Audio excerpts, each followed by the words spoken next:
दिव्यांग मुलांचा सन्मान गेल्या 10 वर्षापासून करण्याचा उपक्रम चालू ठेवला।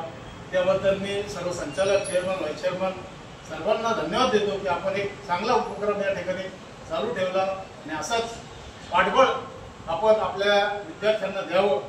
खरोखर आता बाजार समितीचे सभापती सुरेंद्र यांनी सांगितलं या कार्यक्रमामागे हेतू काय की आपल्या मुलांच्या पाठीवर शाबासकीची थाप देणे। खरोखर ग्रामीण भागातले विद्यार्थी यापूर्वी चांगल्या पदावर जात नव्हते, परंतु आता आपल्या समोर अनेक उदाहरणं आहेत।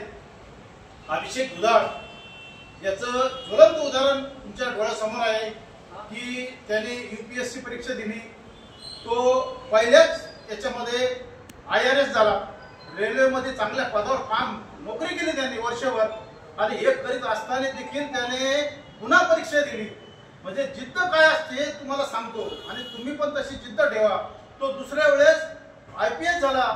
IPS म्हणजे फार मोठे आपल्या मानाने फार मोठे जिल्हा पोलीस प्रमुखाचं पद मिळालं त्याला आणि तो ट्रेनिंग करत असताना पुन्हा त्याने फॉर्म भरला आणि त्याची जिद्द होती मी कलेक्टरच होईल आणि पुन्हा तिसऱ्या प्रयत्नात तो कलेक्टर झाला।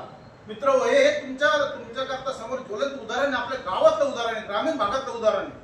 त्यामुळे तुम्ही देखील तुमची जी गुणवत्ता असेल, आता तुम्हाला भले मार्क नाही पडले असतील पण अभ्यासामध्ये लक्ष केंद्रित करा।